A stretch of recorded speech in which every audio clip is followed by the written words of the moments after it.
ओम जय श्री हरि विष्णु। जय माता रानी। दोस्तों, आपके अपने चैनल धर्म साधना में आपका बहुत बहुत स्वागत है। माँ भगवती दुर्गा की कृपा सदैव आप और आपके समस्त परिवार पर बनी रहे। दोस्तों, अमावस्या तिथि पितरों को समर्पित होती है। इस दिन अपने पितरों के निमित्त हम दान करते हैं, स्नान करते हैं गंगा में, या फिर तर्पण करते हैं उनका। तो इससे हमारे पितरों की आत्माएं तृप्त होती हैं, और जब पितर प्रसन्न हो जाते हैं, पितर तृप्त हो जाते हैं, तो हमारे जीवन में आ रही समस्त परेशानियों से हमें मुक्ति मिल जाती है। क्योंकि शास्त्रों में ऐसा कहा गया है कि पितरों की आत्माएं जब तृप्त हो जाती हैं, जब पूर्वज तृप्त होते हैं, तो वो अपने परिवार के लोगों को खुशहाली का आशीर्वाद देते हैं, सुख समृद्धि का आशीर्वाद देते हैं, वंश वृद्धि का आशीर्वाद देते हैं। पितरों के आशीर्वाद से नौकरी में आ रही तरक्की या फिर धन पाने में आ रही परेशानियों से मुक्ति मिल जाती है। तो समस्त प्रकार की बाधाओं का नाश हो जाता है मात्र पितरों की कृपा प्राप्त हो जाने से।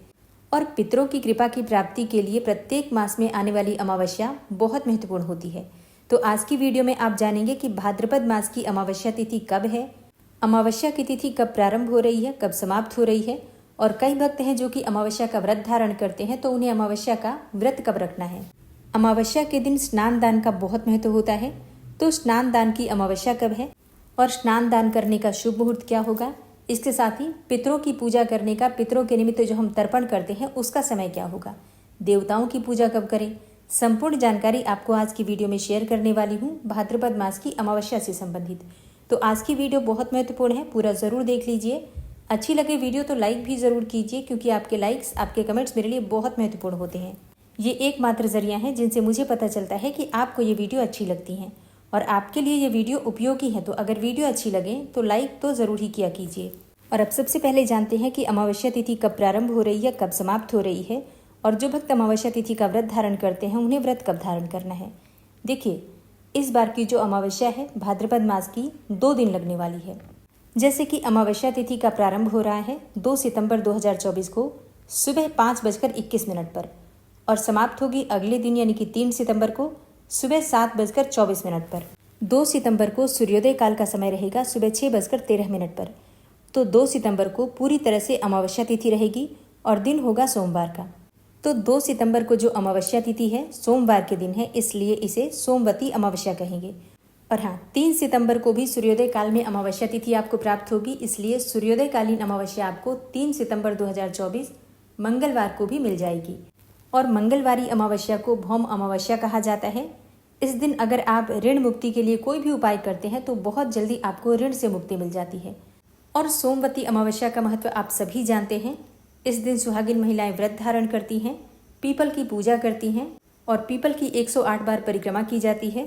सोमवती अमावस्या पर सुहागिन महिलाएं व्रत धारण करके और पीपल की पूजा करके अपने अखंड सौभाग्य के लिए, सुख समृद्धि के लिए, वंश की वृद्धि के लिए प्रार्थना करती हैं।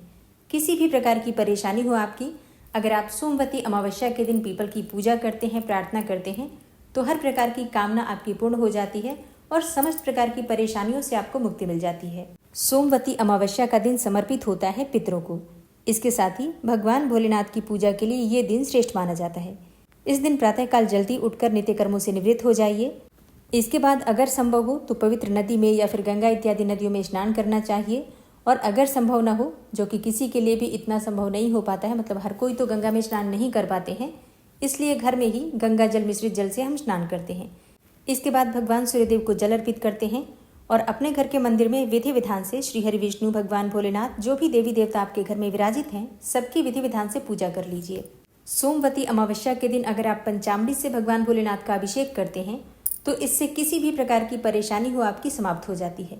अगर पितृदोष की वजह से आपके जीवन में बहुत अधिक परेशानियां आती हैं, किसी भी कार्य में आपको सफलता नहीं प्राप्त होती है, नौकरी में, व्यापार में बाधाएं आ रही हैं, परिवार में किसी भी प्रकार का मांगलिक कार्य नहीं हो पा रहा है, जैसे कि संतान की प्राप्ति में बाधा है, या फिर विवाह इत्यादि कार्य संपन्न नहीं हो पा रहे हैं, या किसी के किए कराए का तंत्र मंत्र का प्रभाव आपके घर पर है, तो आपको एक कार्य करना है।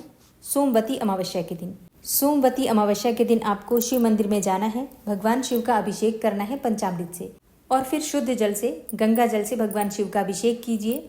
विधि विधान से उनकी पूजा कीजिए। भांग, धतूरा, बिल्वपत्र इत्यादि जो भी चीजें आपके पास उपलब्ध हैं, श्रद्धा भाव से भगवान शिव को अर्पित कीजिए। और इसके बाद शिव मंदिर में आपको एक चौमुखा दीपक जलाना है। एक दीपक ऐसा ले लीजिए जिसमें 4 बातियां डाल दीजिए, या फिर आप 2 लंबी बातियां डाल सकते हैं क्रिस क्रॉस करके, और चारों बातियां आपको प्रज्वलित करना है। और उसमें आपको डालना है 2 लौंग। अपने मन की कामना करके या फिर जितनी भी आपकी परेशानियां हैं उन परेशानियों से मुक्ति पाने का मन में निश्चय कीजिए, भगवान से प्रार्थना कीजिए और चौमुखा दीपक प्रज्वलित करके लौंग डालकर और वहीं बैठकर शिव चालीसा का पाठ कीजिए। आप चाहें तो अगर आपके पास समय हो तो 3 बार ये पाठ कर सकते हैं, नहीं तो 1 बार भी शिव चालीसा का पाठ कर लीजिए। पूरी शिव चालीसा की पुस्तक पढ़ लीजिए और इसके बाद भगवान से प्रार्थना कीजिए आपकी जो भी परेशानी है उससे मुक्ति पाने के लिए या फिर जो भी कामना है उसे पूर्ण करने के लिए। निश्चय ही आपकी कामना पूर्ण होती है। अच्छा, कब करना है ये उपाय? ये उपाय आप चाहें तो सुबह भी कर सकते हैं, वैसे शाम को करें तो ज़्यादा श्रेष्ठ होगा। प्रदोष काल में जब हम भगवान शिव की पूजा करते हैं तो हमारी कामना बहुत जल्दी पूरी होती है, तो प्रयास करना चाहिए कि प्रदोष काल में ये उपाय करें। अगर आपके पास शाम को समय ना हो तो सुबह भी कर सकते हैं, कोई परेशानी नहीं है।